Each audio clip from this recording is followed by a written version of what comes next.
Hi. Okay, four people have joined. So, okay, great. Hello, everyone. Good evening. Um, Welcome to the week one problem solving session.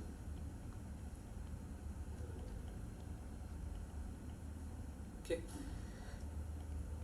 of special topics on algorithms. Okay, so my name is Bhabideep Rai, and I am a PhD scholar from IIT Madras. So, what we'll be doing is in this course is we'll be, as the topic suggests, special topics in algorithms. But what do you mean by special topics? It's not just random topics. There's a certain a structure to this course also. So the structure is that we'll of course be looking at a few of the interesting topics that are getting worked in algorithms area, research area.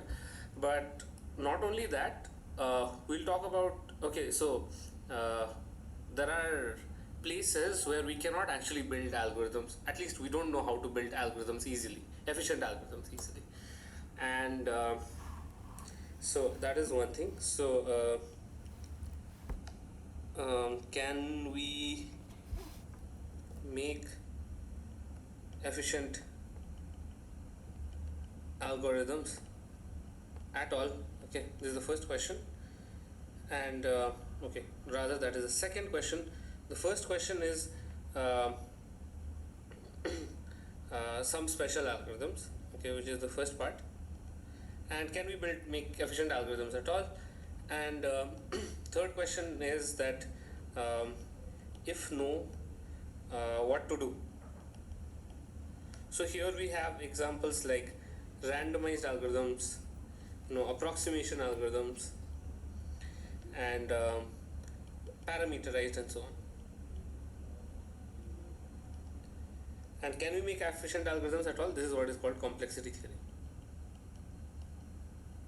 Okay, so and so I don't need to introduce algorithms at all. You know that it is a pretty important area, right? Which is which is used all over the place. And a lot of these algorithms, for example, randomized approximations, are actually used in practice. They are actually used in practice. For example, Google uses randomized algorithms to do its search indexing, right? And it is a way, and these are techniques to make algorithms extremely efficient in terms of time or space, whatever. Okay. Now, okay, how do I move this? Okay, I'll just add another page. So this course has 12 weeks. Okay, and we'll be doing these problem solving sessions every Tuesday 6 p.m. Okay, every Tuesday 6 p.m. And so what are some of the references? There are some textbooks um, which are for example uh, the Corman, okay, CLRS, which is also called CLRS, Corman et al, let's say, which is CLRS, Introduction to Algorithms. And there is a book on Probability and Computing.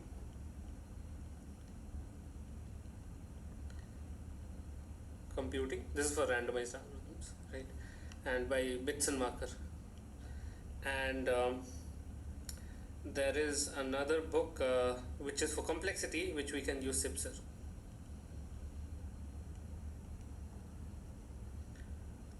Right, so this is introduction to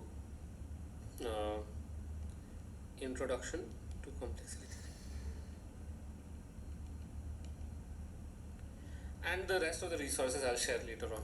But for now, this would be more than enough for the course. Okay, and we'll be holding this on Tuesdays. Also, what I'll be doing is later on, try to sample these problem solving sessions, and if you have any suggestions on how to conduct these sessions, and then I'm happy to change my technique. But based on the past problem solving sessions, the go-to method that I've been doing is as follows. I do hand-picked problems, cherry-picked problems, plus the previous assignment solution. Not all the assignment solutions, but those which are on the difficult level. Okay, so and plus we can do some kind of discussion if you want to ask further question. Okay, and I'll try to answer them with the best of my abilities. Okay, with that having said, Tuesday 6 p.m. Okay, let us move on directly to solving some problems. Okay, so let's begin with flows. Okay, I'll shift this here. I'll add another page. Okay, so flows. So what are flows? Well, flow are inspired by inspired by data routing or packet distribution, supply chain management, and such kind of things, where you need to distribute a certain amount of resources through a channel which has a limited amount of capacity. For example, you can think of a transportation problem where I have to reach from an this is how the graph is shown, and you can think of these being, say, water pipes. Okay, these are water pipes, and they are interconnected to each other, and each of these pipes have a different diameter. Okay, so because of that diameter they can supply less or more water, say, per second. Okay, and let's say this water pipe is able to send 5 liters per second, and this is able to send 10, 8, 3, 2, 5, 10, 6, 8, and so on. So this is the and this is, what is this? This is a directed graph. Also, if there are questions, please don't hesitate to ask. Okay, now this is a directed graph with V vertices and E edges. Now what you want to do is, you want to find the maximum amount of water that can be sent per second from S to T. What is the maximum amount of water you can send? Well, of course you can say, okay, I'll send 5 units of water here and 10 units of water there, because that is the maximum you can give. But then again, there is a constraint problem that, okay, so 5 and 10 is a bit too simple, I think. So maybe this one can be 1. Okay, this one is 1. Okay, so but of course you cannot do that, because now the remaining water pipe that goes outside, the remaining water pipes that go outside this point, okay, it can only give out 3 units per second. So I'm overloading this particular node here, because I'm sending 5 units to it, and it is only able to now give away more 2 units and 1 unit, which is total of 3 units. So there is a problem here, right? So I cannot do that. So instead I'll say, okay, instead of 5 I'll give 3 units of water, and okay, fine, 3 units of water I send, and now I can safely send 3 units through here, 3 units through here. Again, I decided to send 10 units here, but I cannot of course send 10 units here, because the only outgoing flow is 8. This particular node is not able to handle, because there is 2 liters of water that is getting extra. I don't know where to supply it, right? So instead of saying I'll supply all of 10, I'll supply 8 here, and this safely I can route this 8 liters of water here, and then continue this process through all the nodes, and then say something like, okay, let's say it successfully goes through all the 3 plus 8 water. Yeah, go ahead. Yeah, but then 1 liter of butter is coming from the upper node also. So yeah. So okay. Sorry, one liter. Yeah, good point. 1 liter of water is coming from the upper node also. So this yeah, right. So I cannot supply 8 here. That is right. Good, because this node is actually getting 8 plus 1, which is 9. So I need to supply 7. Yeah, good point. I need to supply 7 units, because this node is getting 1 unit here. Good. Now what is actually happening here is these nodes have a constraint. Okay. Now what is the constraint? Okay, the first constraint is the amount of water that is entering a node. Okay, the amount of water that is entering the node should not exceed the amount that of water that is going outside the node. But of course, the other way around is also true. It cannot be that I am supplying amount of water, but the amount going outside is lesser. Okay, so it should be both ways. I cannot lose water suddenly, and so this is what is called the flow constraint, flow conservation actually, constraint. Okay, what is the flow conservation constraint? The amount of water that is going in, okay, across all nodes for all vertices, okay, and so flow is defined as a function, okay, which assigns which takes in an edge uv, okay, and gives it, okay, so it takes an edge uv and assigns a particular natural number to it. Okay, that is a flow. Okay, and so what is the flow conservation constraint? Whatever is coming inside, so that is the total amount of flow, okay, that is entering, okay, that is I take u be the in the sorry, I'll say uv is an edge, that would be enough. uv is an edge, okay, in the graph. G should be equal to the amount of water that is leaving, so that is vw, okay, vw is an edge. Okay, so v is a node, and there are flows coming in, there are flows going out. The total amount should be same in and out. Okay, now so this is natural. Now the second constraint is again the overloading that I talked about.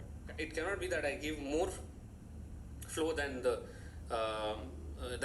node can handle. What is that? It is the capacity constraint. Okay, now what is the capacity constraint? Now each edge, okay, E has a capacity C of E assigned, which is simply these points. Okay, each edge has a capacity, and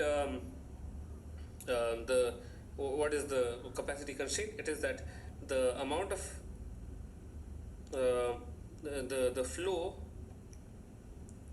at any node, which is uv, and u is an edge, okay, for all v, it cannot exceed, okay, it cannot exceed the capacity, or rather I should have stated it as a flow at any edge. So for any edge equals uv, it cannot exceed the capacity of the edge, which is nothing but uv. Okay, the flow at any point cannot exceed the capacity. That is very natural. Okay, so now the question is about maximum flow. What is the best way that I can transmit things into it, through it? Okay, and for this I have two algorithms, okay, which is Fulkerson, and the next one is Edmonds Karp. At least those two are the ones which are taught in the week 1 content. Now Fulkerson is able to do maximum flow in how much time? Well, order of f star e time. What is f star? It is the maximum flow, maximum capacity. Oh, sorry, maximum flow. and of the network. And what is Edmonds Karp? It is order V square. Now, of course, I'm not going to go into detail. I'll actually give you an example of demonstrating the working of the algorithm. Okay, but the idea is that every time you choose a path in for Fulkerson, you choose a path, and in that path you do what is called an augmentation. That is, you look at the residual graph and say how much of flow I can still put through. You put through that extra flow, okay, and take care of back edges, okay, and it so happens that it depends on the maximum flow that you can put through that system.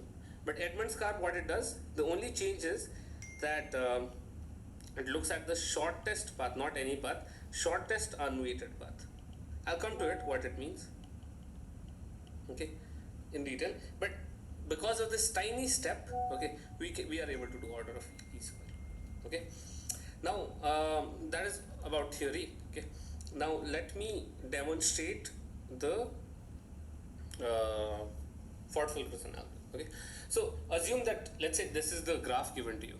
Okay, and the question says simulate Ford Fulkerson and Edmonds Karp algorithm on the following graph G and compute the maximum flow. Okay.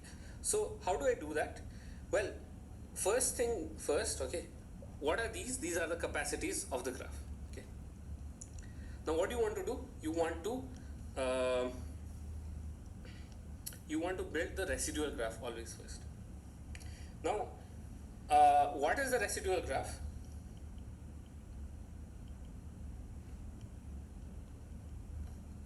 Say you put 4 units of flow in a edge, okay, which has a total capacity of 10 units. A residual graph simply says says the following in the original graph. Now the residual graph, okay, which let's call it GR, okay, the residual graph simply says that what is the amount of flow that I can push further. That is 10 minus 4, which is 6. I can give 6 units of flow more because it still has a capacity of 10, it can handle 6 units more. And additionally, an important property of residual graph is that I can send back flow of 4 units. Okay, already 4 units are flowing through this pipe.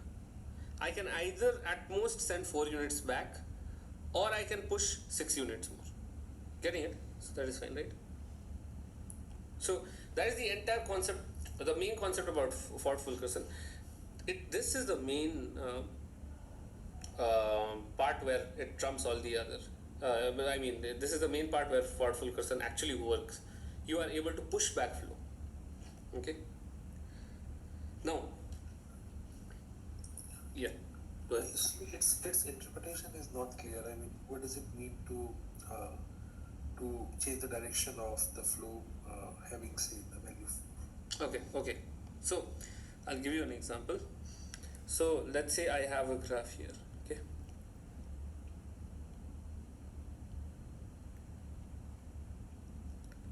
And so on. Okay. Now, suppose okay, this is the graph system. I can put 10 units here, 4 units here, 2 units here, 10, 8. Okay, we are using the same system. Okay. So now let's say I do the most natural algorithm. Okay, don't forget about Ford Fulkerson. I just blindly take a path. Okay, this is 9, 10. Okay, finally what is flow? Those units of flow will actually flow through a path into the final node, right? So what I'll do is, okay, I'll think of such a path. So let's say I pick this path. Okay, let's say I pick this path and I say, okay, so let's say what is the maximum possible flow in this path that I can put through this channel that is, I cannot put 10 because it has a constraint of 2 here. I cannot put 9, I cannot put 10. I need to put at most 2 units of flow for this flow system to actually work without violating any capacity constraint, right? So the only thing that I can do is I'll push 2 units of flow, because this pipe can only handle 2 units, right? And now I'm happy I've sent 2 units of flow. Now what do?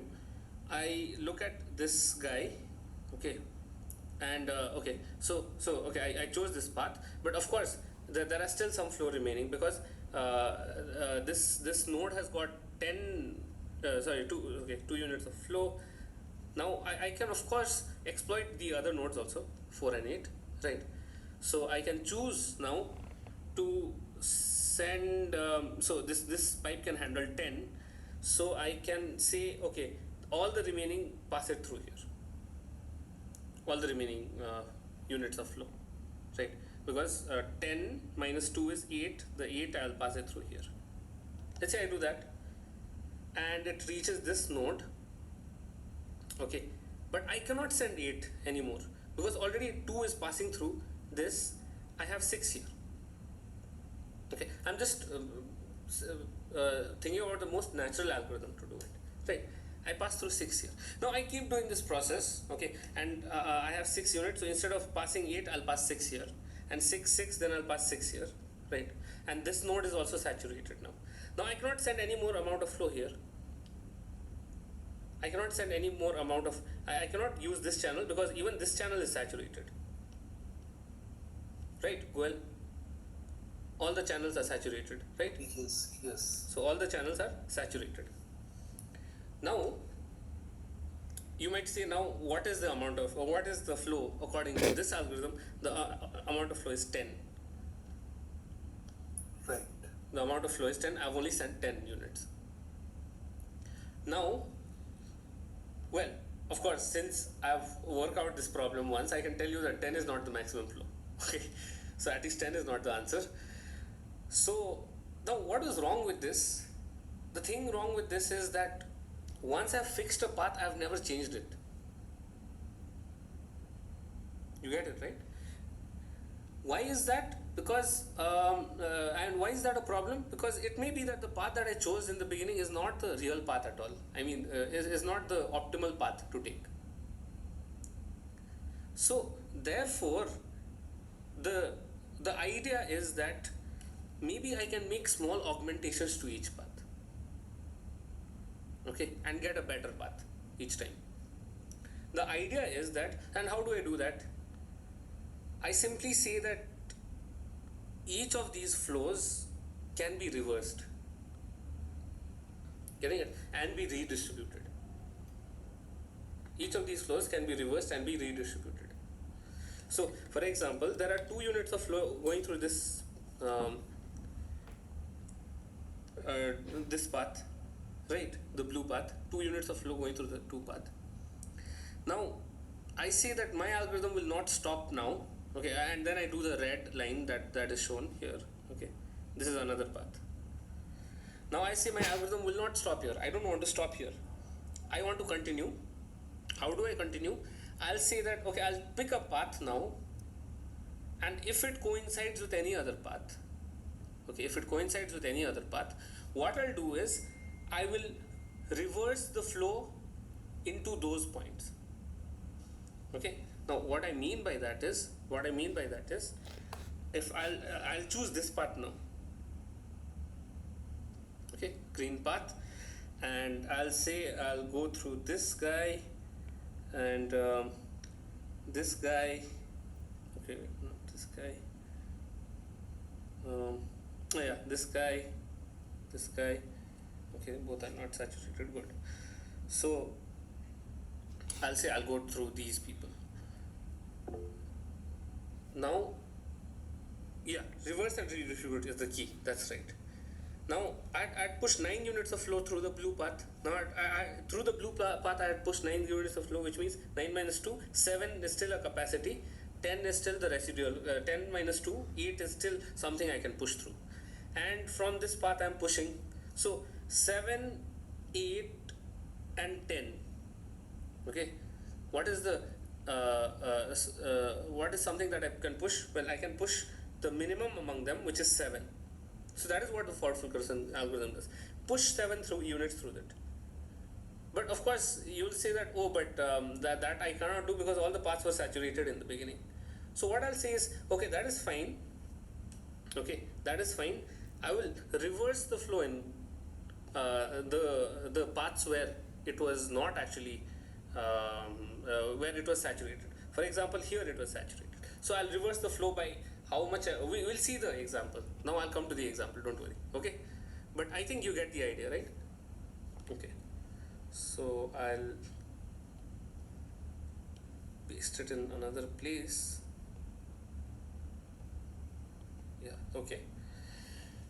So, but now, okay. So residual graph, every time what do you do? Okay.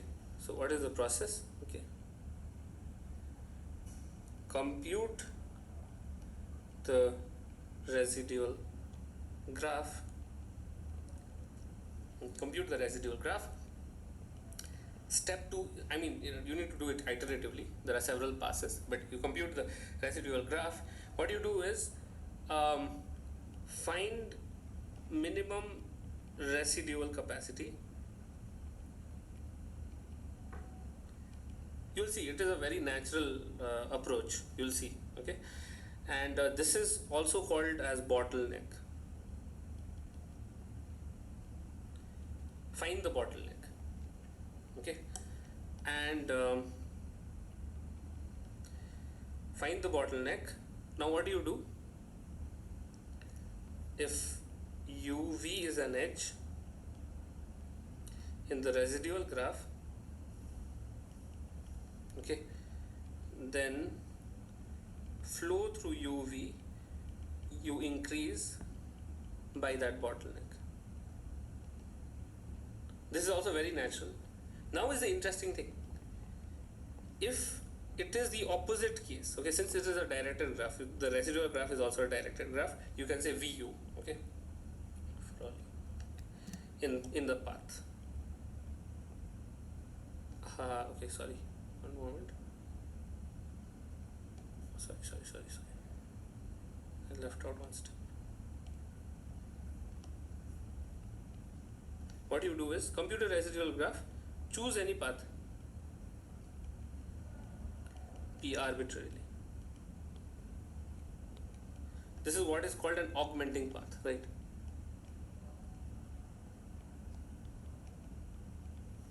Choose any path arbitrarily and find the minimum residual capacity in path P. Look at the entire path and check who has the minimum residual capacity, and this is called the bottleneck of that path P. Okay, now for all U in that path P, okay, for UV in that path P, or U, for all UV nodes in path P, you do this, and then if it is the other way around, if it is facing from V to U, that is something like this, okay, for example 4, then FUV, the flow you will update to flow minus bottleneck. This is the reversal that we are talking about. Okay, now we have enough of how do I select this? Okay.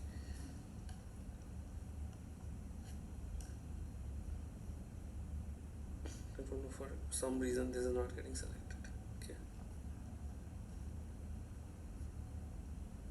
Okay, now we are ready.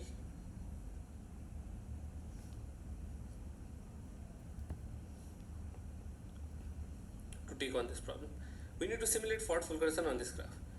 Step 1. What is step 1? Compute the residual graph. What is residual graph?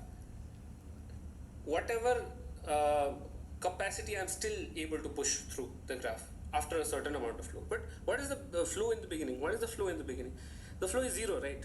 Okay, by the way, if I say x slash y, it means this is the flow through that edge and y is the capacity. Okay, so what is the flow in the beginning? The flow is 0. I have not pushed anything, everything, it's 0.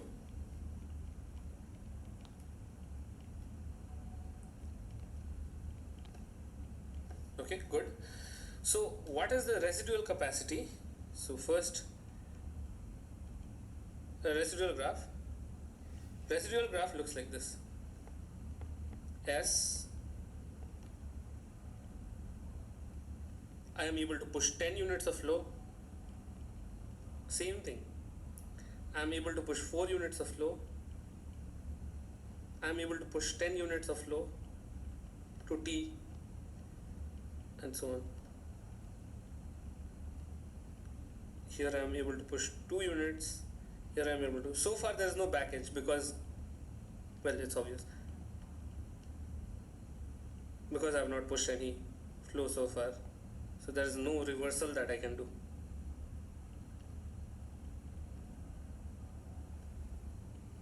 Right.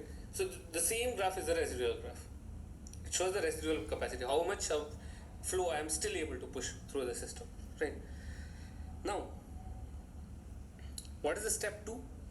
Find an augmenting path. What is an augmenting path? It is just a directed path through this channel, through this graph. Choose any path. So yeah.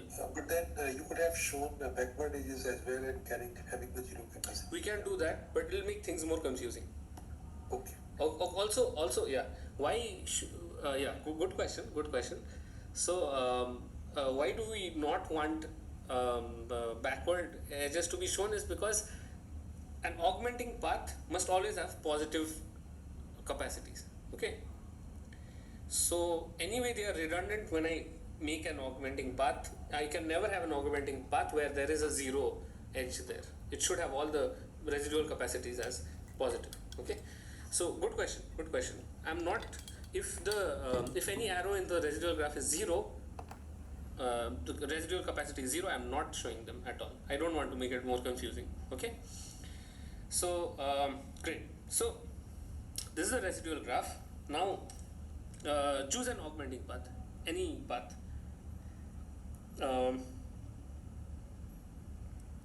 See, S, E, okay, let's choose this one.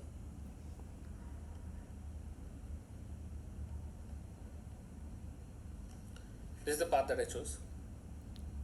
Okay. Now, let me make a.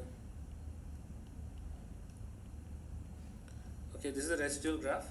This is my real graph with the flow. Okay.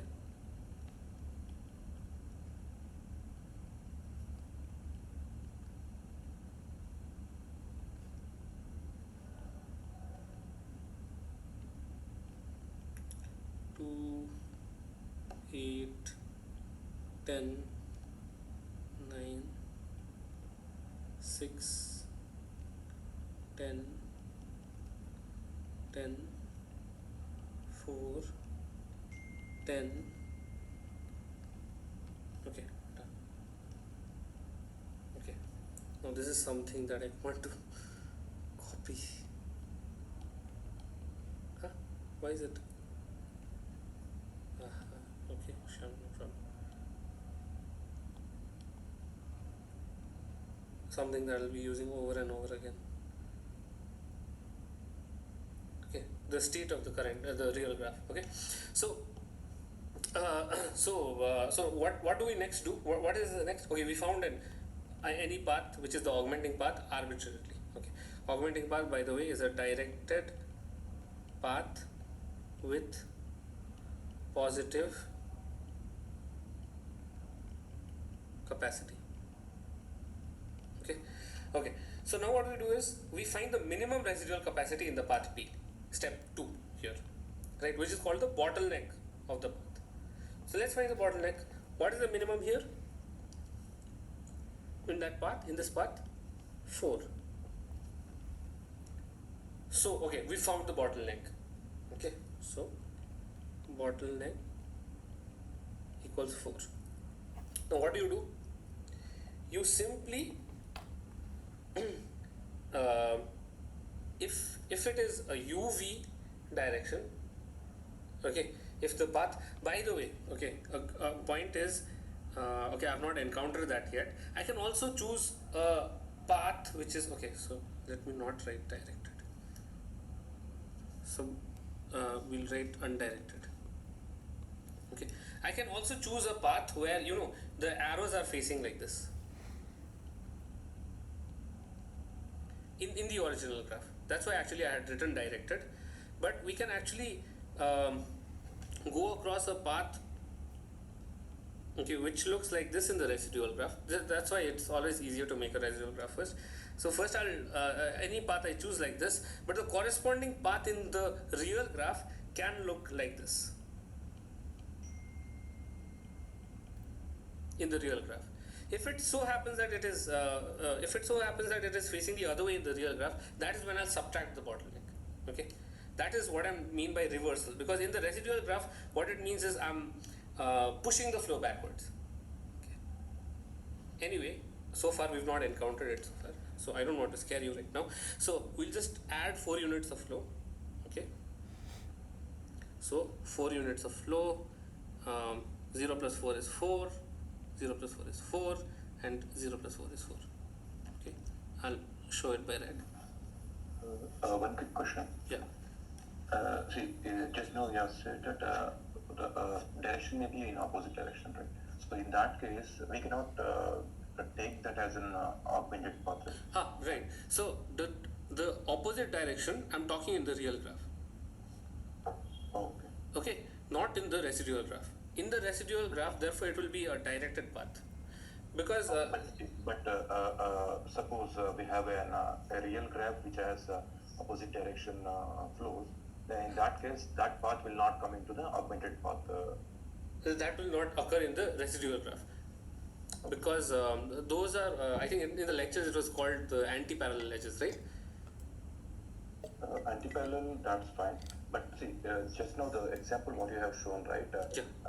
One is forwarding direction, the other edge was backward direction. Yeah. So that, if that is the case, right, that flow can't be is considered as a augmenting path. Okay. I'll tell you what I mean. Okay, so what I mean by this is, okay, so let's say in the residual graph,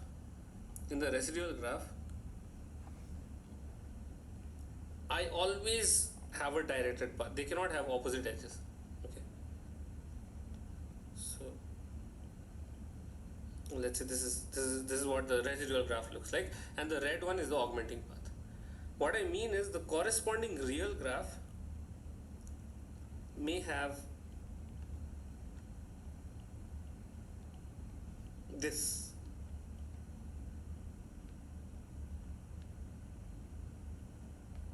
Look at this edge and this edge. Okay, and this is the same graph. Sorry, this is the residual graph.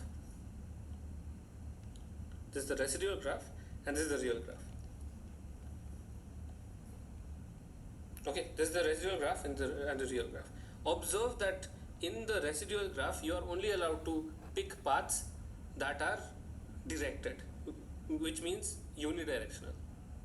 Whereas it may turn out that the corresponding, if you look at the corresponding graph here, okay, and plus there may be multiple edges like this. There may be multiple edges like this in the residual graph.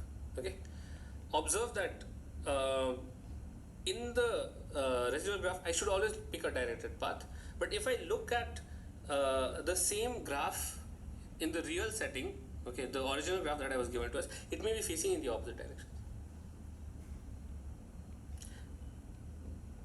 Okay,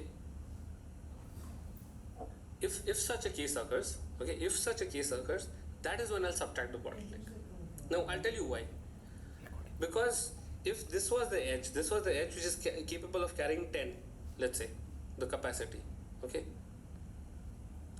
and if this was the edge which is capable of carrying capacity 10 here, and if this is capable of capacity 8 here, and let's say I push, say 2 units are left, so anything will work here, but let's say I had somehow using some strange diversion, I had pushed, say, 8 units here, okay, some diversion, okay, 8 units here, then what I mean is I can push back 8 units, okay, I can push back 8 units from V to U, or that is what residual graph is, right? Push back 8 units from V to U, or I can push 2 units again further U to V. Yeah. Getting it? So picking a right. So picking a back edge is akin to reversing the flow.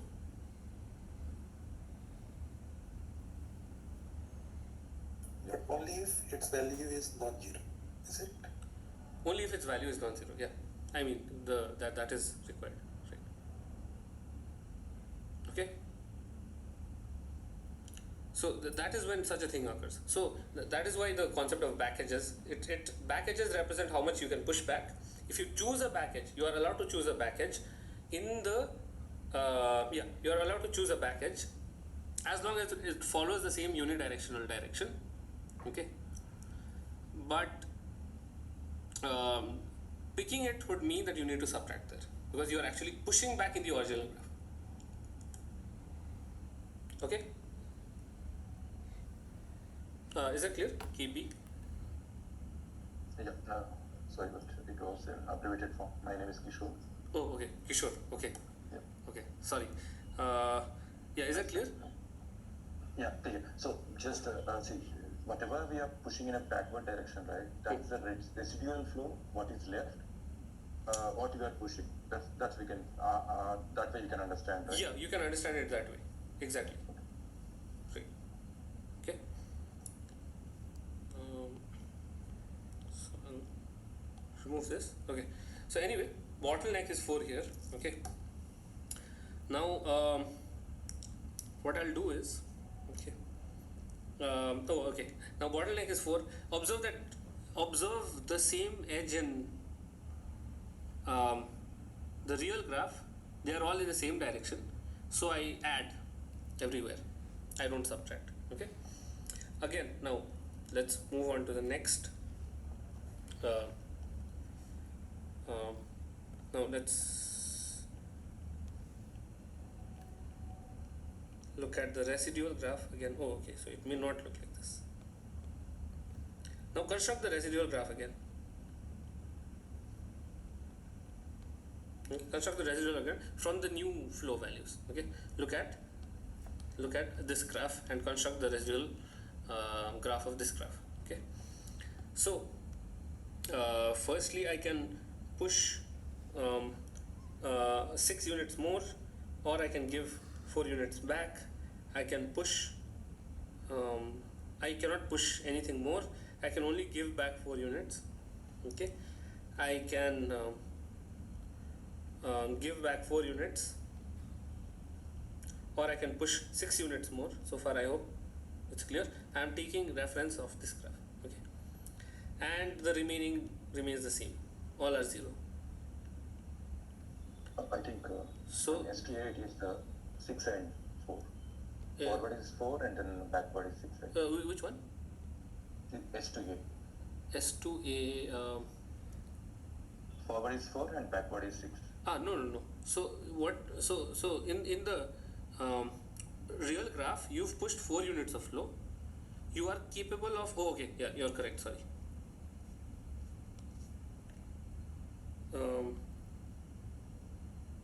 No, no, no, it's correct, it's correct, it's correct, no?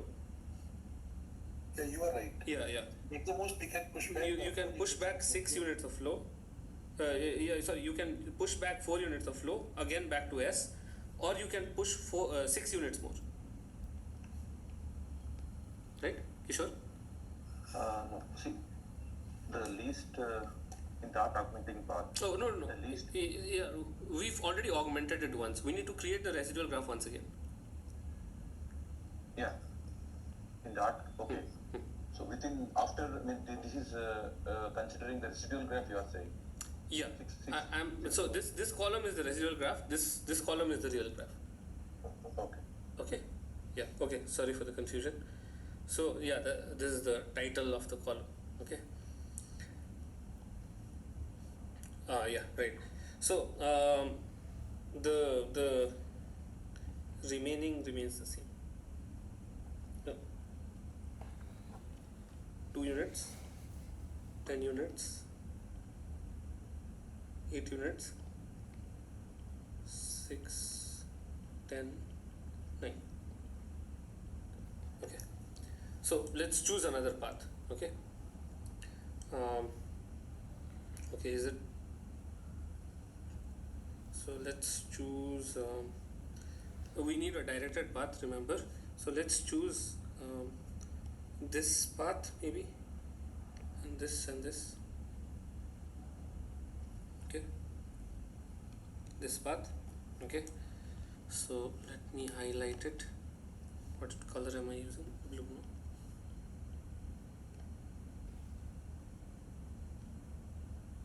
No? Okay, this is the path I'm choosing.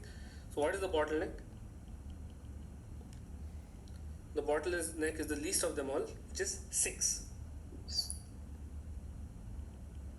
Okay, so now I look at that same path, okay, and in the original graph.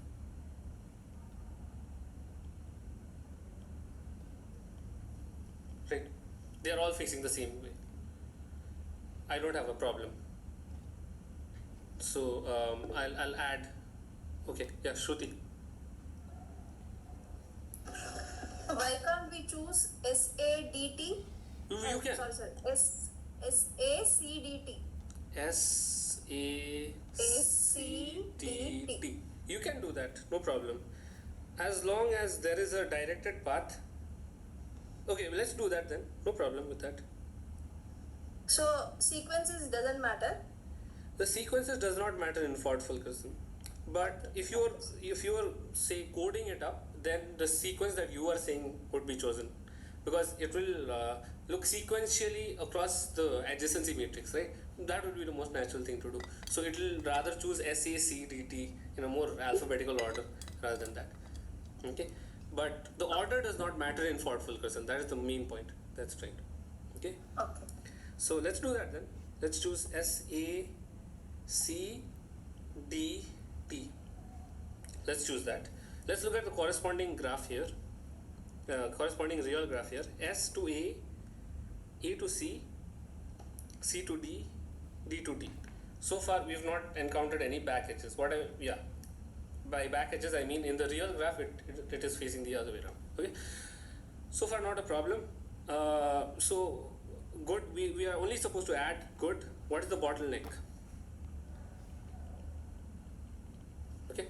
What is the bottleneck? The bottleneck is 2. Correct. Yeah. Because that is the minimum. Now all you need to do is increase everything in this path by 2. Okay. So let's see. This was 4 4 4 0 0 0 0 0 0, right? All I need to do is increase by 2 on this path, so this will become 6, and this will become 2,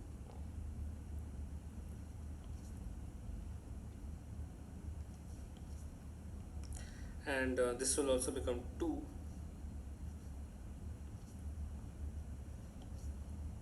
and this will also become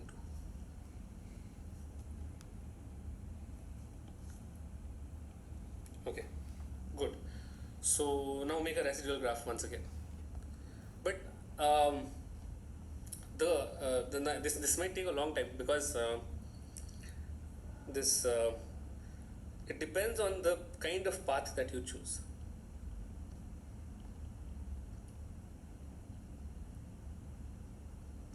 So if I now make the residual graph, what I get is I can push 4 units here, give back 6 units, I can give back 4 units here, okay, take reference to this graph, okay. Left column is the residual graph, okay, and I can push back 6 units here, push back 4 units here and add 6 units more. I can push back 2 units here or add 8 units more. I can still give 6 units. I can still give 8 units. I can still give 7 units and give back 2 units. I can still no, I cannot do anything. I can only push back 2 units. I cannot do anything. So I essentially only can push 10 units. Okay, good. Great, now we've got this complicated graph. Now, what can we do? We'll do again another step, that is, okay, now I think we have enough edges to do something interesting. Okay, still we've not encountered a back edge. I wanted to do an example with a back edge. Can we do that in a strange way? No, we can't. Okay, we need not. Okay, so let's pick this one now. Okay, but you guys get the construction, right? So so here what is the minimum again? What is the bottleneck? 7. So I'll increase by 7. Okay, so this used to be 0, I make it 7. This used to be 2, I make it 9. This used to be 2, I make it 9, and the rest are same. I have a query here. You have a So I have a query here that Yeah. can I select the path like S to A okay. and then A to S back again, and then I follow this path. So No, that will be a problem. Because I mean, philosophically what you are doing is you are what you are doing is you are pushing 4 units into A, and you are pushing back 4 units into S. So that has no effect. So if is this allowed as an augmented path or not? This won't be allowed. First of all, it violates the definition of a path. Why? And also, I think increases the time complexity as well, right? It would increase the time complexity by a lot, because now you are considering cycles. And in fact, how do you good point, how do you terminate the algorithm? Because you may be stuck in an endless cycle. And secondly, it violates the definition of a path. A path does not have repeated vertices. A walk can have repeated vertices, but a path cannot have repeated vertices. Thirdly, there is no net effect, because if you have a cycle there, it means that it is as good as not visiting that cycle at all. If you push 4 units here, and by flow conservation I need to push 4 units back in, and it does not have any effect. But of course, if you choose longer paths and larger cycles, then it may cause some arbitrary problems. But yeah, you are not allowed to choose cycles. Okay. Okay.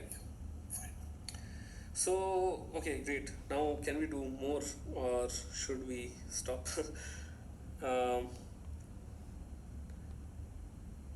So okay, so we have this. Now make a residual graph once again. Okay. Make a residual graph once again. Well, people also, while simulating it, do it without making a residual graph, but that you may make a lot of errors, first of all, and the actual algorithm, the understanding of the implementation of the algorithm is lost. So that's why I make the residual graph explicitly. Okay, so yeah, sorry. So I can push 4 units more, I can give back 6 units. In fact, everything else is the same, right? So 4, 6, 4, 6, 8, 2, and only here is the change. 7 units, so I can give more 3 units or give back 7 units. I cannot do anything. I need to give back 9 units. I need to give back I can push 1 unit or give back 9 units. Okay, or give back 9 units. Okay, great. So this is the residual graph. So you can pick another path. Can I pick an interesting path now? Yes, I can. Okay, finally. So I will pick, or if you have another suggestion, you can tell me. But I am going to pick this path.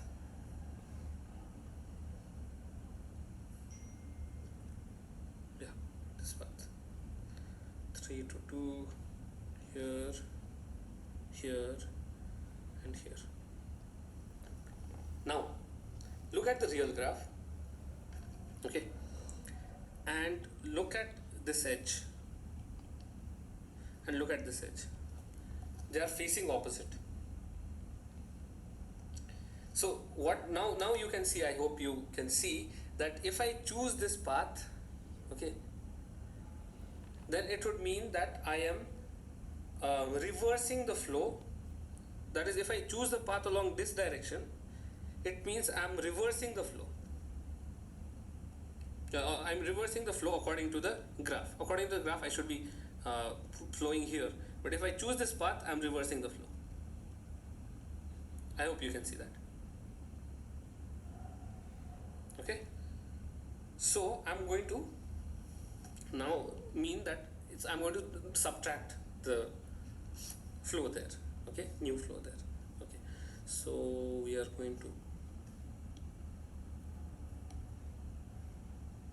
copy this and paste it, and I'm going to change a few places. Everything remains the same. All I need to do is increase. Okay, so yeah, what is the residual capacity, by the way? It's 1, right? Residual capacity is 1.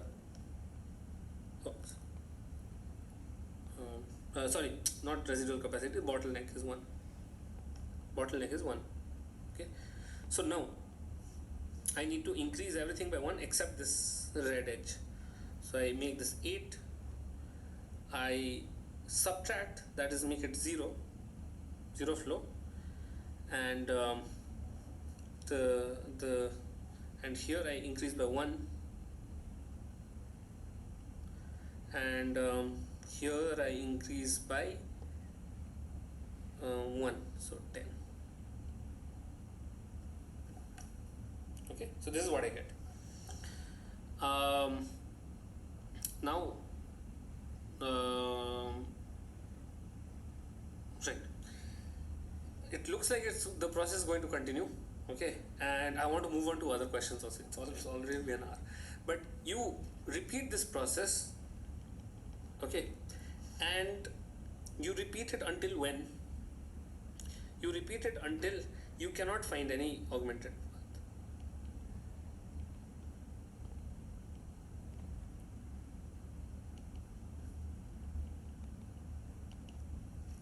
Right. So you keep doing this until you cannot find any augmenting paths remaining. Okay, and now this is taken a long time, right? So, and it is possible to take a very long time, because the size of the order of the time complexity is the maximum flow times number of edges. And I'll tell you the answer also right away, right now. The answer of this is 19. Okay, I had chosen the paths which are more suitable for this, and on running that we get 19. Okay, and you can verify it later. Now you get it that the time complexity can be anywhere in the order of 19 times the number of edges. And now so that's why what we do is we use Edmonds Karp algorithm. Okay, and I'm not going to do the simulation for you, you can try it yourself. Okay, there's only one small change. Okay, that is choose augmenting paths that are unweighted shortest distance. Okay, which means it's not that, so what is the, it's not that I choose 2 4 1 1, it's not that I'll choose this path because it is the shortest distance, which is the common way to choose in say Dijkstra's algorithm, where you by weight by distance I mean the weights of the edges. You forget about the edges, you only check the distance as the number of edges in that path. Okay, so this would be the shortest distance. So what you do is basically, that is least number of edges. Okay, now how do you achieve that? Well, you just do what is called a BFS, a breadth first search. Okay, in the for Fulkerson, it is not telling you how to pick the path. You can do a DFS, you can pick what we were doing was basically a DFS only. And what does DFS do? It goes until the deepest level and then goes back, it does a backtracking and then goes to the next deep level and so on. Don't do that, do a BFS instead. If you do a BFS, what is the advantage? You go level by level. You go level by level. And if it is reachable in at least say 3 edges within 3 distance 3, if T is reachable, then we'll choose that first instead of going to the next one, next level. So in choosing the augmenting paths, do a BFS and then you do then you run it. Okay, and do the same thing, augment the path, find the residual graph, again find the shortest unweighted distance and then augment it and so on, and it does much better. Quick question. Yeah. See, while doing BFS, right, as you said, 3 is the threshold we have kept for shortest distance within this Edmonds Karp algorithm. Right? Yeah, So T is the target node, right? Yeah, T, that's okay, but the distance when you said 3 edges, right? The shortest distance. Yeah, 3 edges, right? Okay, so let us suppose we had 3 iterations and then we have completed all the 3 edge distance Right. augmenting path. Great. Then after that, Okay, so you found this augmenting path, right? You choose that. For example, look at this. Let's say we are starting Edmonds Karp. Okay, here is Edmonds Karp here. You can go through this path or this path and so on, but you Edmonds Karp will always choose this edge or this edge. Now the rest of the process is same. You augment it. you mean the distance with only 3 units will be picked by Edmonds Karp. Exactly. 3 units will be If it's picked by. 2 or 4, it won't pick. It won't pick. No, if it's 4 or 5, it won't pick more than 3. See, 3 is just an example. What I mean is the least. Okay. In this example, it is 3. So is it something 3 is just a convenience sake you have taken? Yeah, convenience sake I have taken. For example, convenience sake I have taken. For example, in this particular diagram, what is the distance? Okay, it is still 3 because I can take this one and this one and this one. So this is the shortest, right? Right. And So in the first iteration, you have completed that. Yeah, Let's first suppose in the second iteration we'll have another augmenting path. another which is augmenting also path. having 3 units of distance. 3 units of Then- distance. Yeah. I'll choose that one. two- Sorry. Yeah, within these two iterations, we have completed 3 units distance augmenting path. And Yeah. if the third iteration comes in, right, we Yeah. don't have any 3 unit distance. So we'll have, let us suppose 4 unit distance. Then we'll do Will 4. Okay. Then we'll do that one. Okay, good. So that reduces the time complexity of Edmonds Karp by a lot. Okay, So so it starts with 3, probably it starts with a slow ascending order. So what we say is that, can we say? you can say it does in ascending. It depends on how you implement it. The order does not matter. In fact, according to the theorem, in any order if you do, but you pick always the shortest distance, you will get the time complexity to be order V square.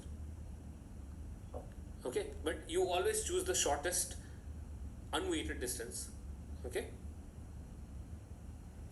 So when you say shortest unweighted, what exactly it means? So for example, if I set this example right.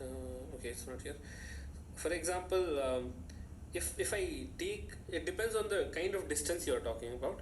For example, if I say shortest weighted distance, by shortest distance I mean by distance I mean the sum of the weights of the path of the edges in the path.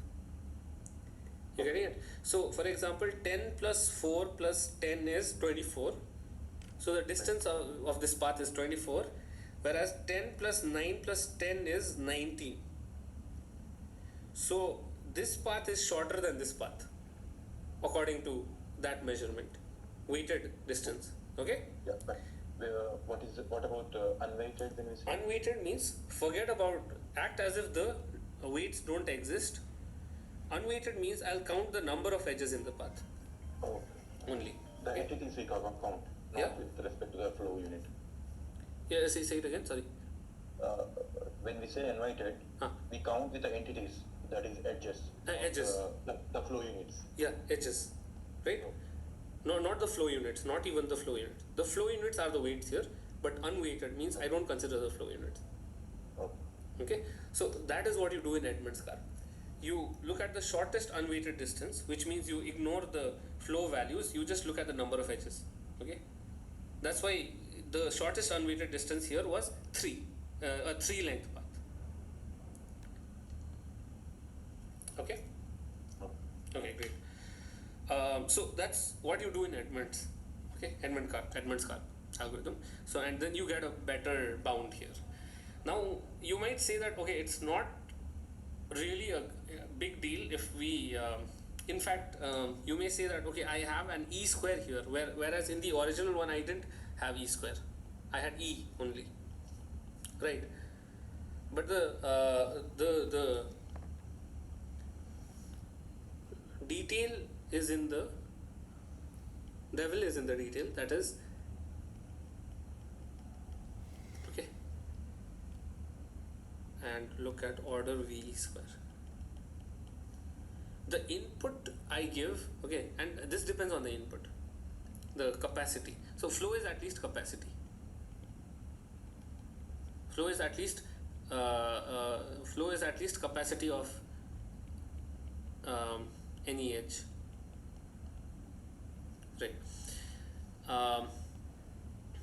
Now if the capacity is represented using log of c many bits, okay, where c is the maximum capacity possible, c is the maximum capacity. So what is the size of input? Size of input equals log c plus the size of the graph. Okay, plus size of v plus size of v, you can say, and so on. So this is the size of input. Whereas and f star can be very large. It can be larger than so the representation of f star, okay, the number of bits, let me be more specific, number of bits to represent f star can be very large. It can be at least log c. But here you have f star instead of log f star, right? So you can say number of bits is around f star. To represent is obviously equal to f star, which is at least log f star, log c. Okay. But what I mean is the input size is log f star, and this is what f star is 2 to the power log f star. So it is actually exponentially the size of inputs. So do not be fooled by saying that this is actually a very efficient algorithm. It is not. It in the worst case it may be very bad. Okay, it is actually an exponential time algorithm, not a polynomial time algorithm. Edmonds Karp, even by a small change of changing the shortest choice of augmenting path, actually improves into a purely polynomial time algorithm. Okay, is that clear?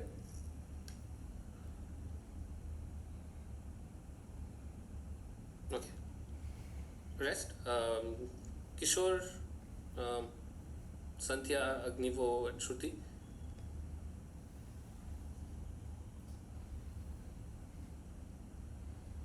The time complexity, I have got it, but the log introduction, I haven't got it. Okay. Because for the Fulkerson algorithm, it is flow of multiplied with edges. That I understood, and then we go of vertices multiplied with e to the power of 2. That I Sure. understood, but this log, right? How we have derived this log of c here? Oh, okay, sure. So, for now, forget about log of c. Are you okay with this?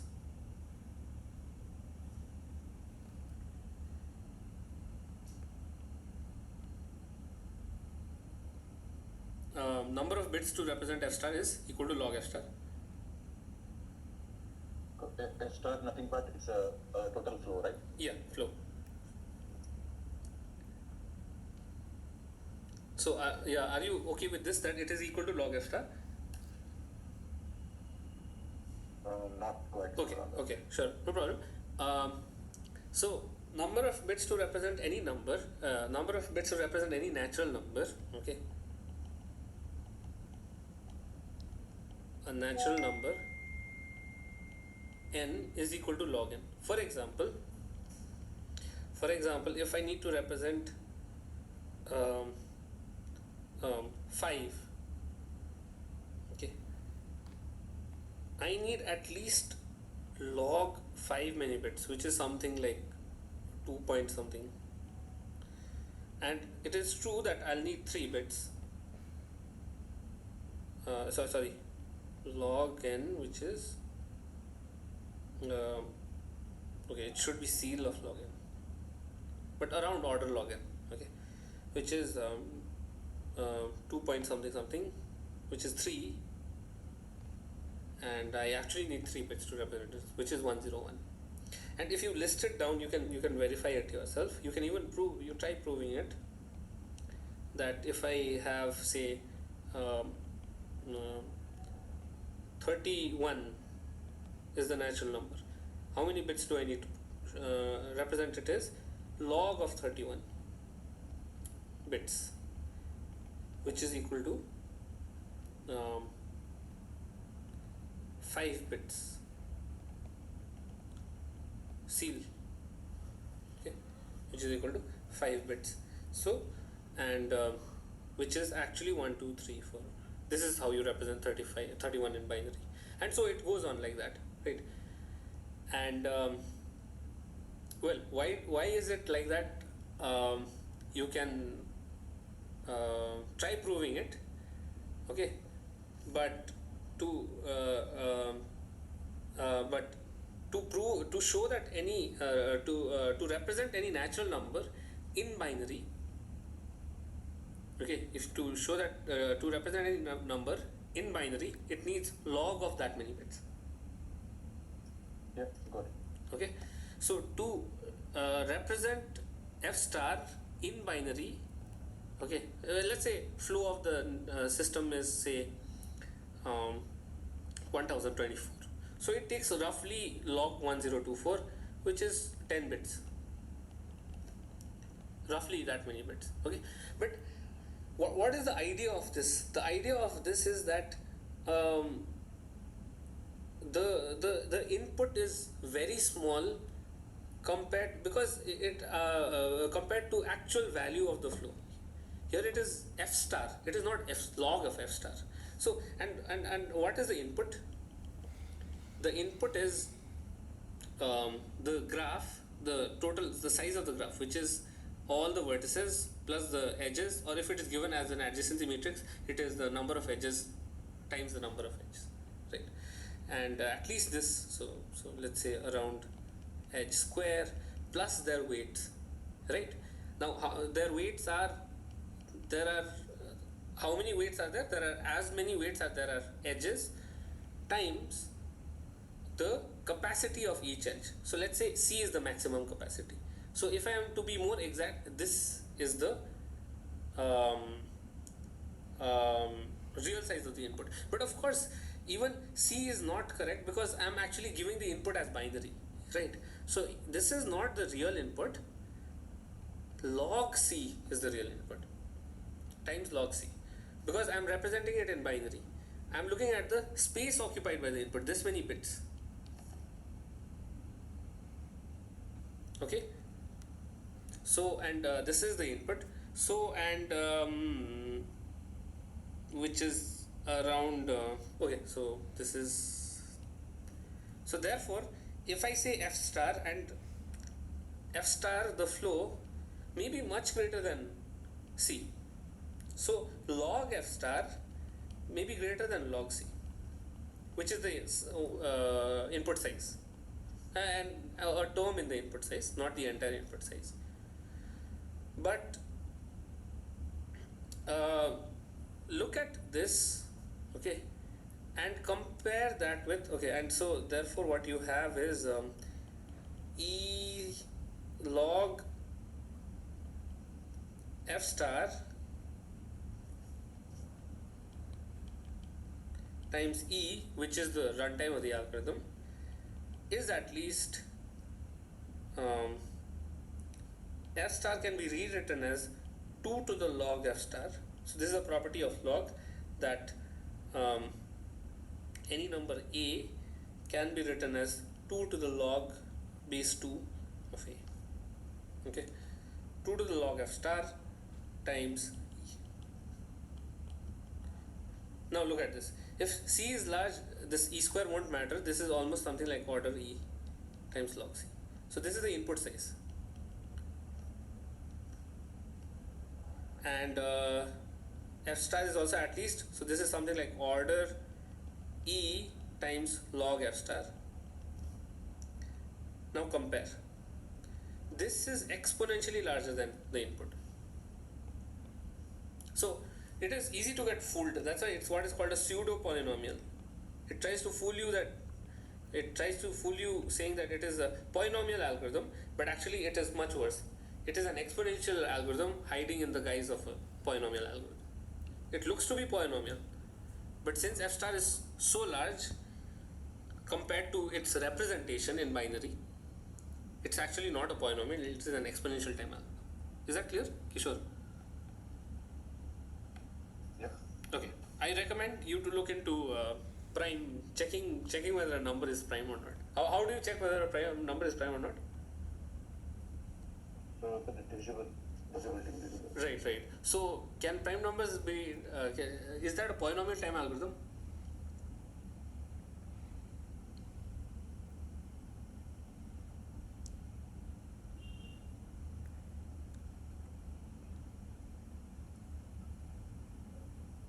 Not quite sure about that. Not quite sure about, but it seems to be a polynomial time algorithm, right? Because you go across, there can be at most some, I don't know, n many, let's choose the best. If n is your number, okay, and there can be at most n many prime factors, n many Yeah, as the number factors. increases, the factors also increase. Now factors also increases, right?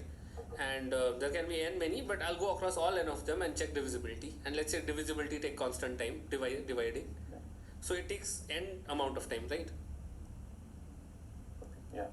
Yeah, but that is not the case. This algorithm is surprisingly not polynomial.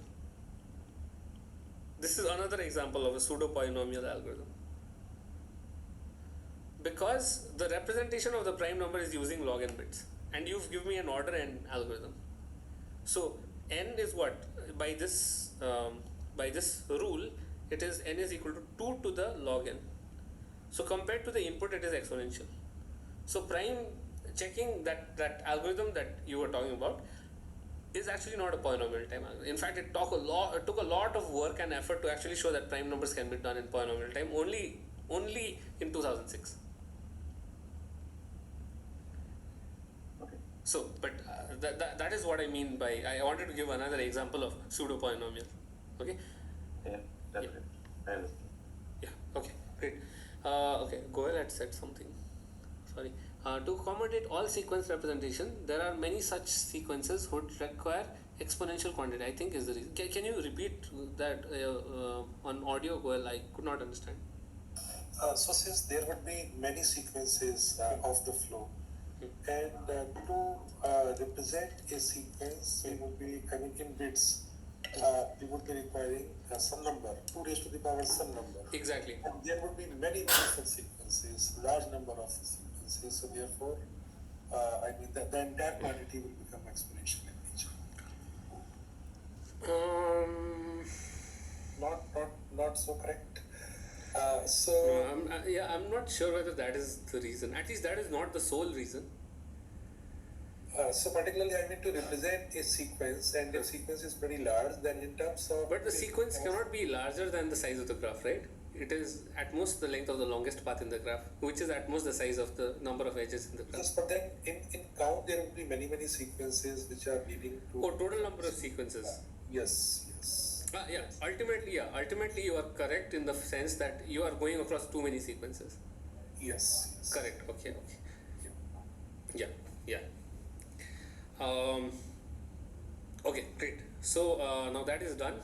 So now Edmund Karp, it helps in that. Let's quickly move on. Okay, so I'll be uploading this to a drive. So I won't be. This is a similar kind of question. Please try it on. Okay, and try to simulate Edmund's Karp also once. Maybe try writing a code for that, which would be the best way to learn this probably. And but I'll continue. Okay. So okay, here is a question. Okay. So the edge connectivity of an undirected graph is the minimum number of edges that must be removed to disconnect the graph. Okay. For example, the edge connectivity of a tree is 2 while that of a cycle is 2. So what do I mean by edge connectivity?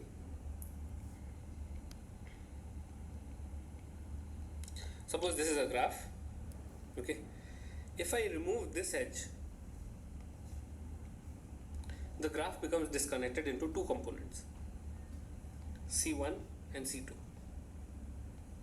Okay, so what is the edge connectivity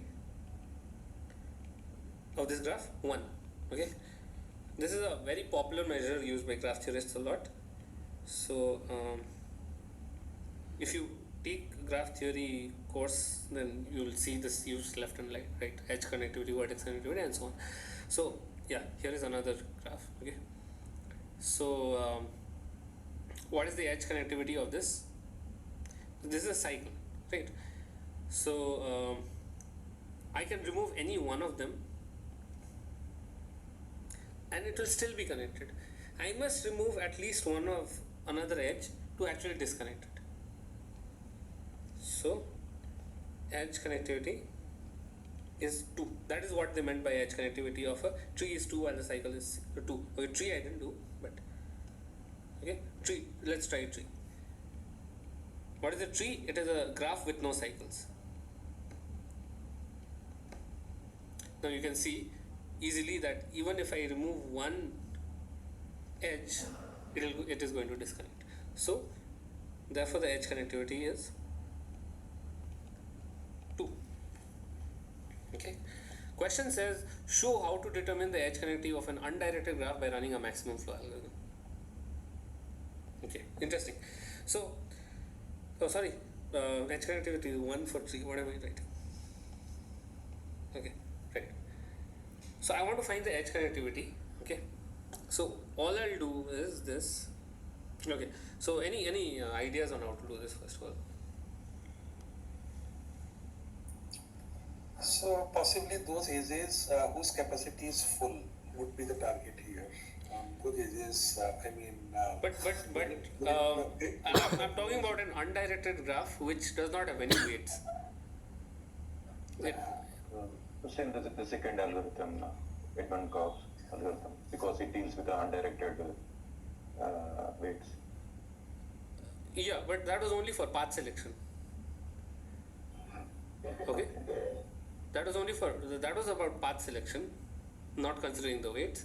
But what I want to do is first of all, what do I have in hand? What is the input to this problem? The input is an undirected graph, right? This is what I'm giving to my algorithm. And what is the output? The output is edge connectivity. Somewhere inside I need to run an algorithm for max flow. But what does max flow algorithm take as input? A directed weighted graph.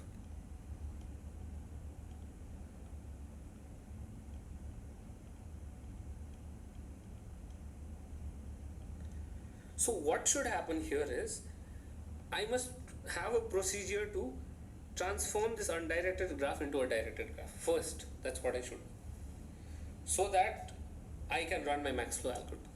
So now with this hint, try to think of ways. I mean it's okay if it's not correct, but try to think of ways on how I can convert the graph into a directed graph, and by running the max flow algorithm, I can talk about edge connectivity. So every edge of an undirected graph can be converted into two directed edges. Okay. One in the forward direction, the other one in the backward direction. Okay. And then to make it weighted, we can assign the weight 1 to.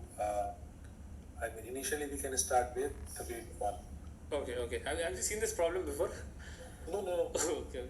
So then we can apply this thing, and then whenever we find that the things have been, the flow is equal to the capacity kind of a thing, probably those is the target. Yeah, that is correct. 90% correct. Good. Okay. So, as Goel said, okay, what we'll do is, so let's not do in both directions. The natural sequence of thought would be that first I'll just convert every edge into a direction. Directed arrows.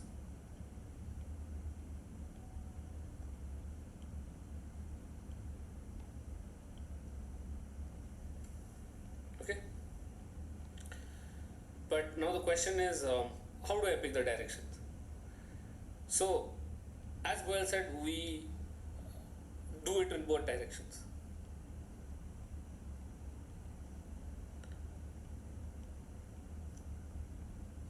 Let's put it on both directions and put it on.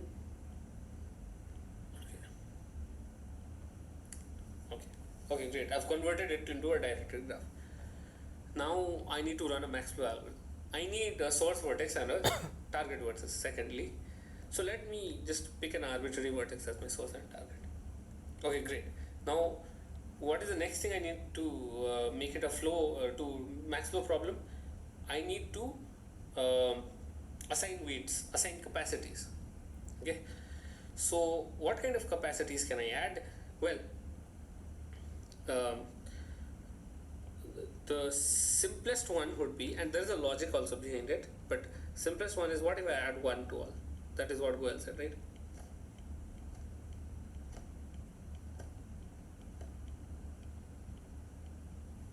Okay, I add 1 to all the edges, right? Now what is the idea? Okay, the idea is that I say in this graph I can push 2 units of flow, okay, somehow.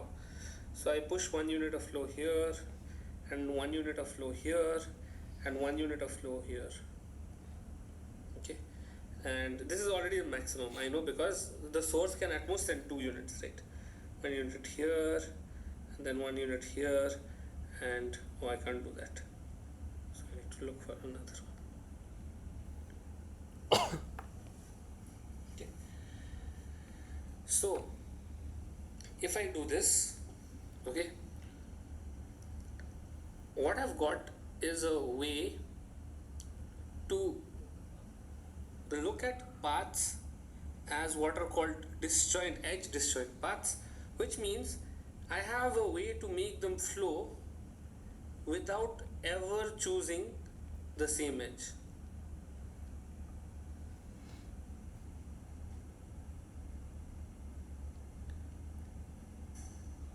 At these points they are intersecting. Now why is it the case that so this is what is called an edge disjoint path.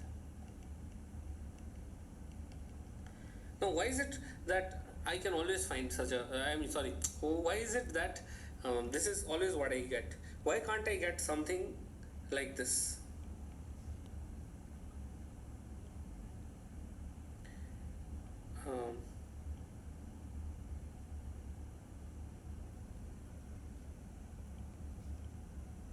So this is an example of a non-edge disjoint path, because here these paths are intersecting. Okay, so this is the path P1, let's say,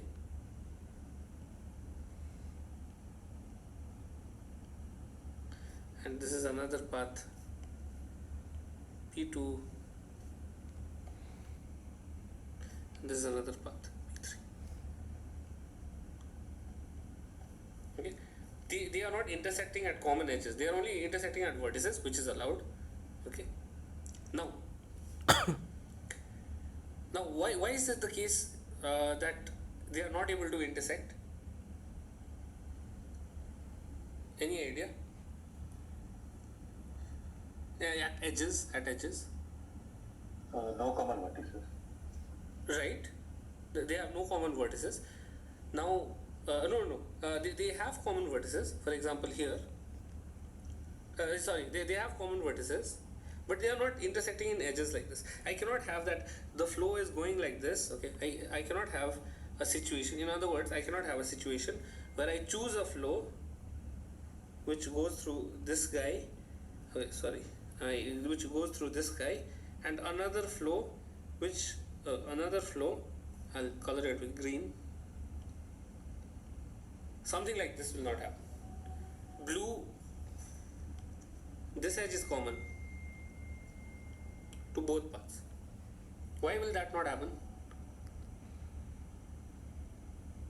Try looking at this set of path very carefully, okay?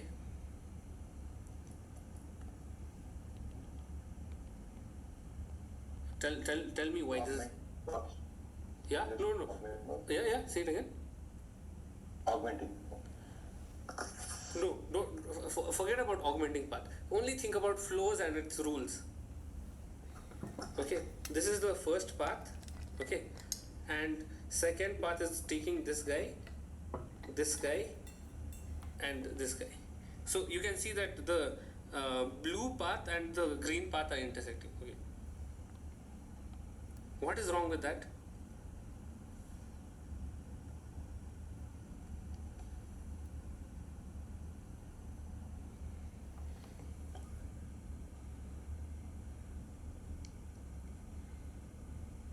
Okay, I'll help you. Okay, now this diagram is too dirty. Okay, let me make a clean diagram.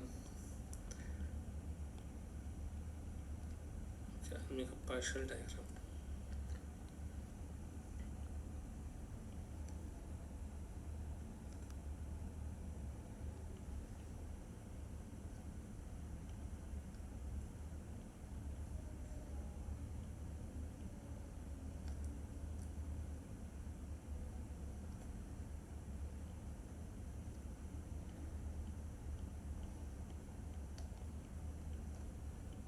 Okay, good.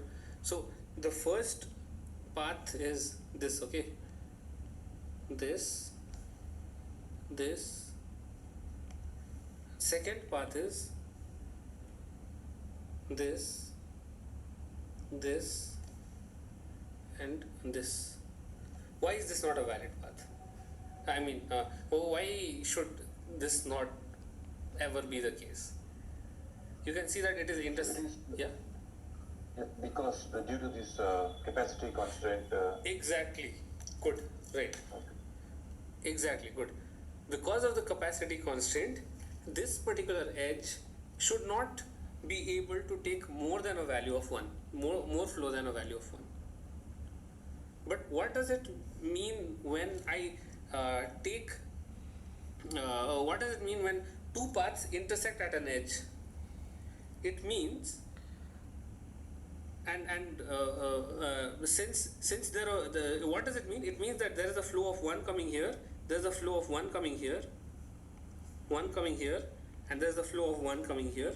This would mean by the flow conservation property that the flow naturally would be 2, but we assign the capacity as 1 for every one of them, which is not valid. It can never be the case where I get edge intersections. Okay, this is what is called an edge intersection. Two paths intersect at the edge. That is not possible. Okay, that is clear, right? I can only get edge disjoint paths. They can never have common edges, right? So I will always get something like this. Now, let me remind you what we are talking about. We are talking about edge connectivity, which is the number of edges that is required to disconnect the graph. Look at this path and just cut it at choose any 3 points in each of these paths, each of the paths. Choose this one and this one and this one. You cut it, you'll disconnect it. You choose this one, you choose this one and this one. You'll disconnect it. So, and can you do it using fewer? You cannot do it using fewer edges, because if you do it using fewer edges, it is still connected by this path which intersects with all the other vertices. So the number of edge disjoint paths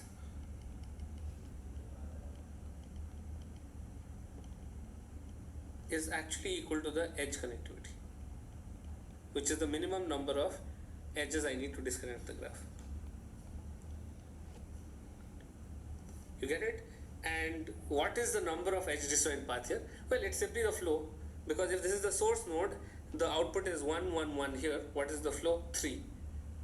So another good observation is that the flow, max flow, is equal to number of edge disjoint paths.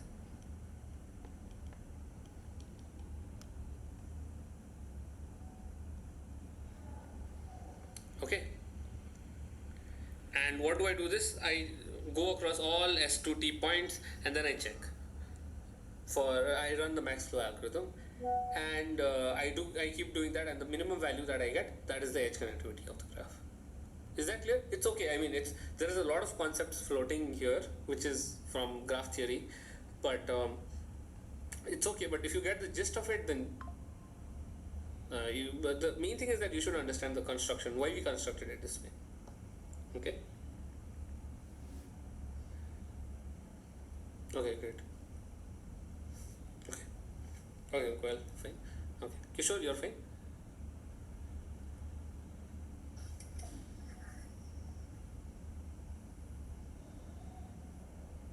Yeah. Yeah. Okay, sure. Okay, I hope the rest are also fine. So please stop me if you want me to explain something once again. Okay.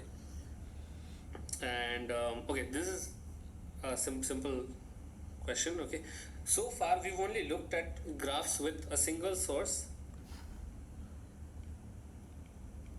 and a single sink.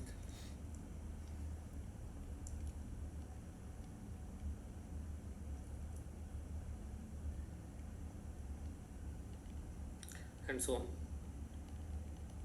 Right. Now, what if you have multiple sources? That is what this question asks. What if you have not only this but S1, S2, which is again okay, and what is the flow of this? Okay, so and they may be interconnected also. Can okay, and there are multiple. How many? SM many. And oh, okay, sorry. There is a single. Okay, there are multiple things. T1, T2, and so on till TL. Okay. What is the flow of this graph? The flow is defined to be the summation of flow across S at each of the SIs. Okay. So, but so far we only know for a single source and single target, right? So, can we use the same algorithm to find maximum flow as for this one?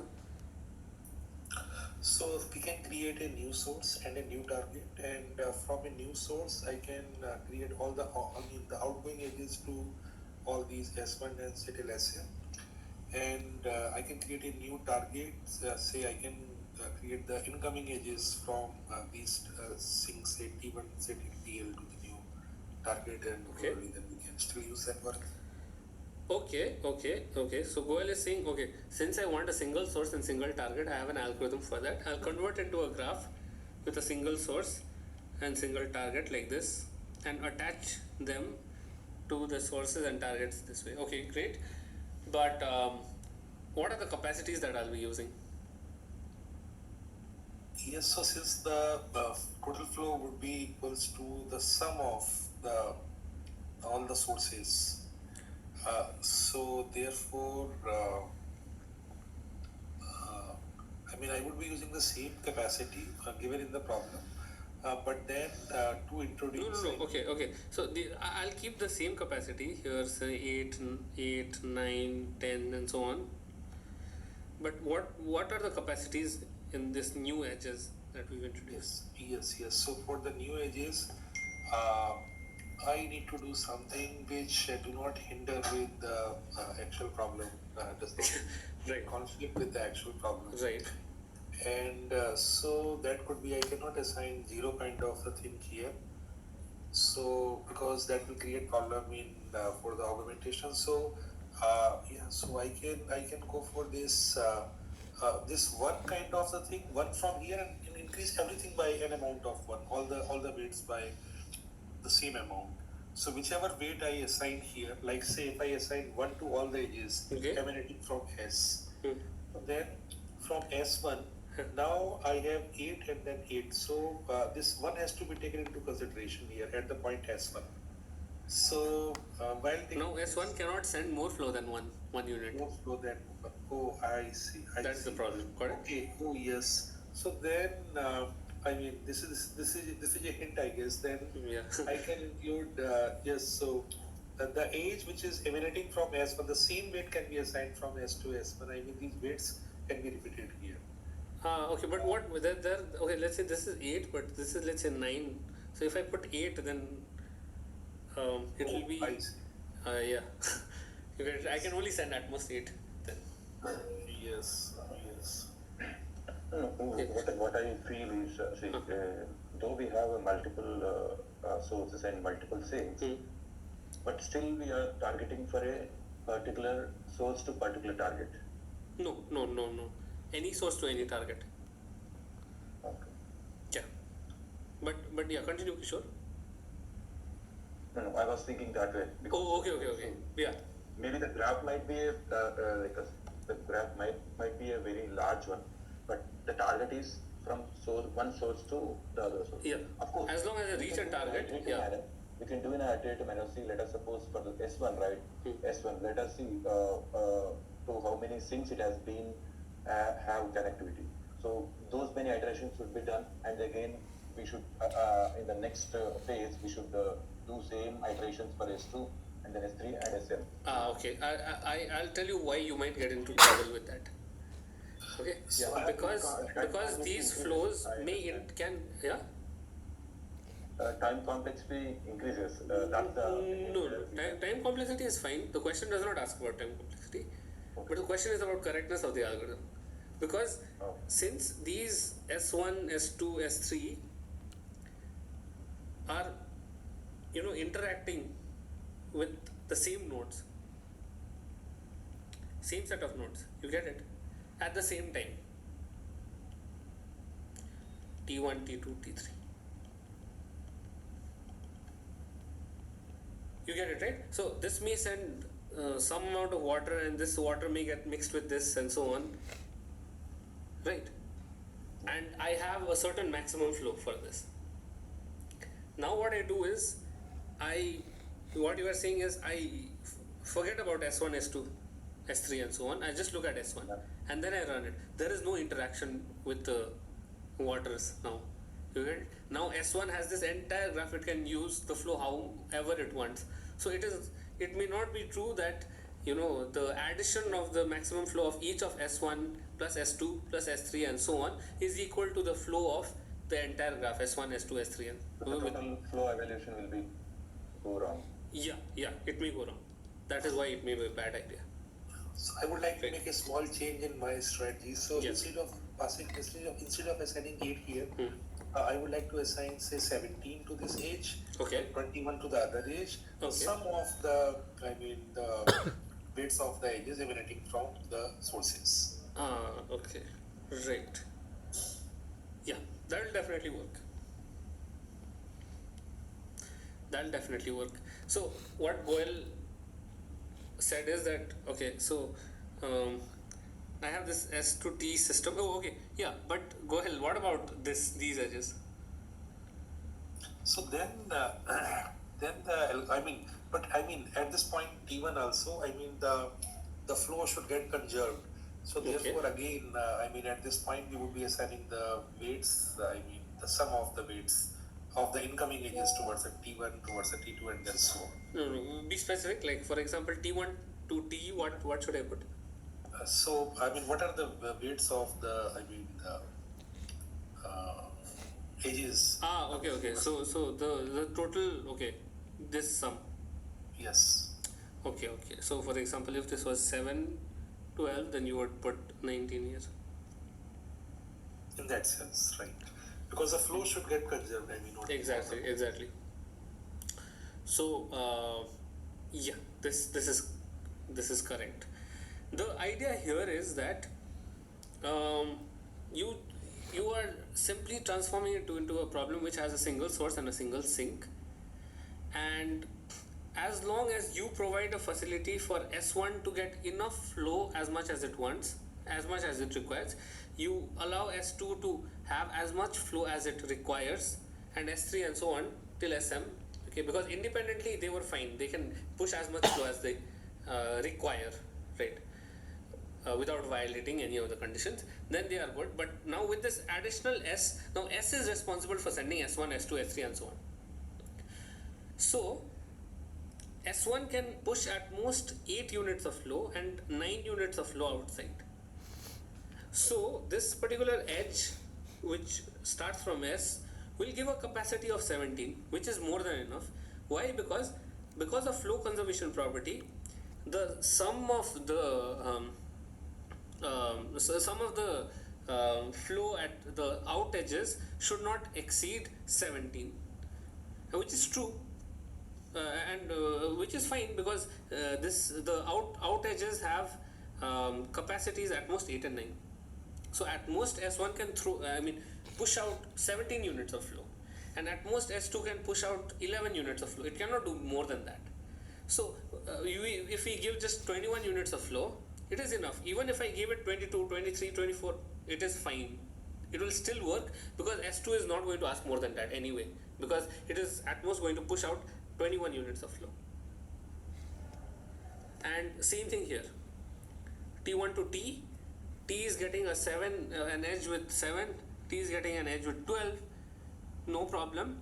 And let's say there is nothing in between, then at most it can push out 7 plus 12, which is 19. It cannot push out anything more than that, so I'm not worried about the capacity constraint getting violated. Now I simply run the max flow algorithm here. It is as good as leaving S1, S2, S3, S till SM as individual sources sending their own flows into the channel, because I have enough flow to compensate for them. Okay, is that clear?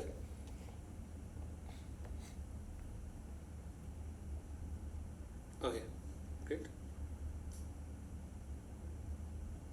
Rest, are they clear?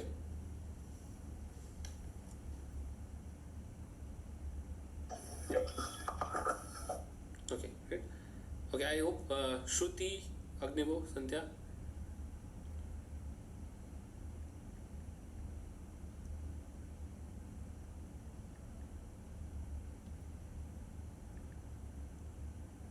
Okay. Okay, please stop me and let me know if anything is not clear. Okay, I'll be happy to explain it once again. Okay. Okay, I'm going to move on. Okay, so we just have 10 minutes left. So, okay, try this one, please. Okay, and the final question I want to do once. Okay, so the question is as follows. The Srinivasan Food Truck Company can produce only a limited quantity of food items per day. It wants to implement a sophisticated lunch ordering system, okay, where customers pre-order their food, and underlying algorithm optimizes the food allocation in the following way. So there is a food truck company. Okay, it can only produce so and so amount of food. Okay, and it wants to do a pre-ordering app, let's say, and wants to implement an algorithm for food allocation. Okay, and it is as follows. Suppose there are n customers, C1 to Cn. Okay, let's say they work in an office, and we said there are limited quantity of foods, right? First of all, there are limited food items in the menu itself, right? It's more natural. So let's say there is food item A1, food item A2, and so on till AM, and each have a quantity Q1 to QM. Okay, and each customer pre-orders a set of one or more food items, and which is AI. The algorithm allocates. Okay, so for example, so C1 to Cn are there, and food items are A1 to AM, and these are customers. Okay, and these are food items. Some idli, dosa, and noodles and so on, and each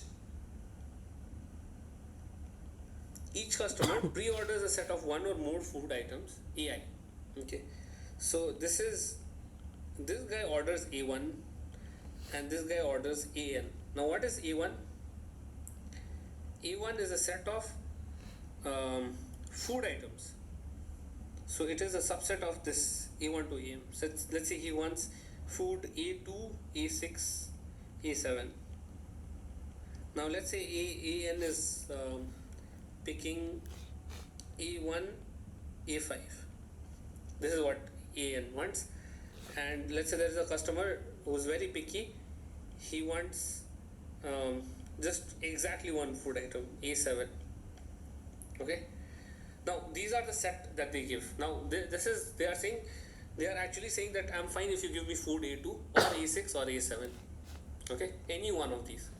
So that is what the algorithm does. Algorithm allocates to each customer CI either one of their choice from the set AI or a 20 rupee voucher as a compensation. Okay, so pretty risky deal, but yeah, a 20 rupee voucher as compensation if it is not allocated to any customer. So the algorithm will say something like, okay, so so let's say this is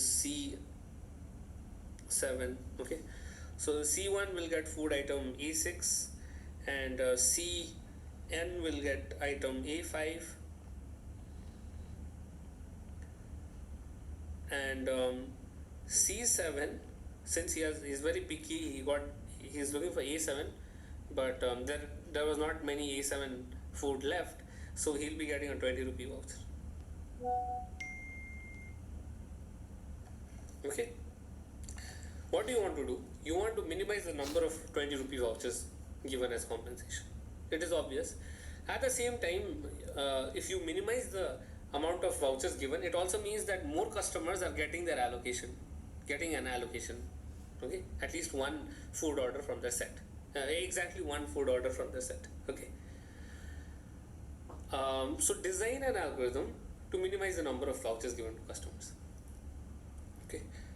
Now, of course, the hint is that model it as a flow problem. So how can you model this as a flow problem? And solve this problem of minimizing the number of vouchers. I'll give you a minute to think about it. Please let me know.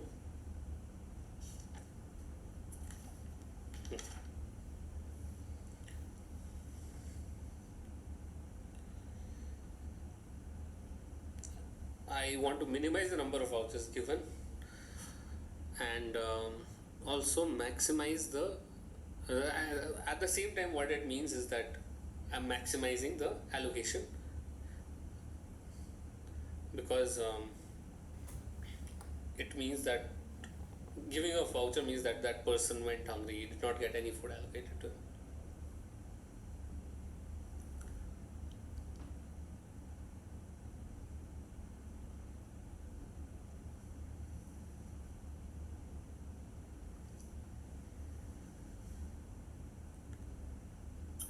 So the labels of the ages would be the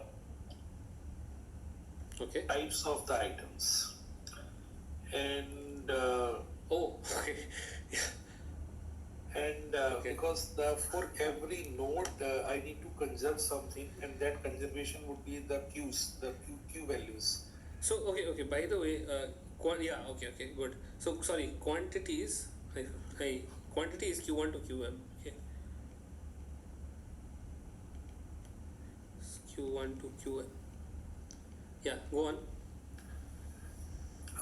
So The labels would be uh, yes, so I was thinking of but probably the labels won't work here. I need to assign some numerical quantity here. no, but And you were right in a way. I mean, you the quantities should also come as somehow show up as labels. Yes, so I can assign the values like say A1 to say there are m. So A1 can be represented with the value 1. Okay. Now wait. It's going in some wrong direction. See, A1 and AM are food items. Okay, so saying that I'm passing three, A3. I'm passing. So A3 is represented by 3. Let's say so you have a flow coming for A3 and you have a flow coming A2, which is 2 and 3, and mix them A5. So that does not make sense that you are combining food items A2 and A3 to make a food item A5. Yes. So rather think of using quantities as labels instead of the food items. Yes.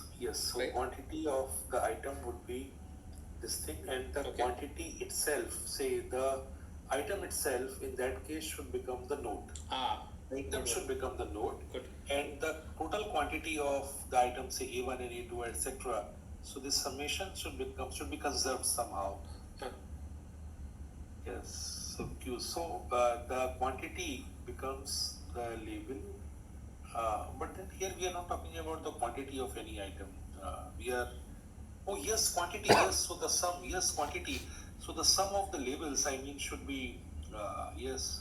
So that thing should be less than or equals to the quantity, which we know in advance that for the A1 we have Q1 and for A2 we have Q2 kind of thing.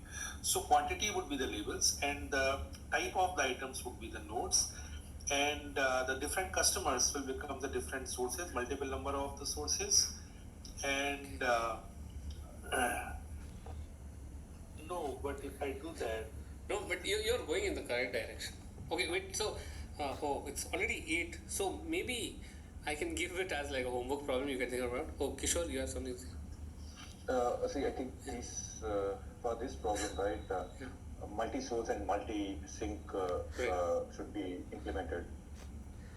Right. Okay. Good thought. Good And thought. then the flows, the edge capacities should be mentioned it as the quantity. Edge capacity should be quantity. Okay. Yeah, quantity. As per the problem, we have three entities which we have defined in the graph. All the three entities. Now we should come up with the flow. How to reduce the n number of vouchers. Right. Right. Right. So now, So yeah. Go on. Sorry. yeah, go ahead, please. No. So take note about the fact that I said that minimizing the number of vouchers is the same thing as maximizing the number of uh, people who have been allocated food, right?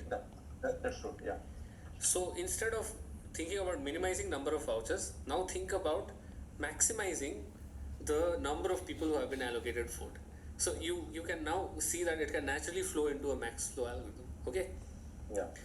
But so what would you prefer? Would you prefer me to give the answer right now, or would you want to think about it next week? Let us try. We'll Sure. take it for the next week. Okay. Others are also fine, right? Goel, you're fine with it? Yeah. Okay. Great. Yes. Okay. Also, one person joined just now, Jyotirmay Sahu. I think there may be a miscommunication about the timing. So the timing is 6 p.m. to 8 p.m. Okay. Yes, sir. I have forgotten the time. It's okay. It's totally fine. Okay. It will be happening Tuesdays. No problem. I understand. I think because you landed exactly at 8 p.m., I thought that there is some kind of miscommunication that happened. It's okay. Yes. Okay.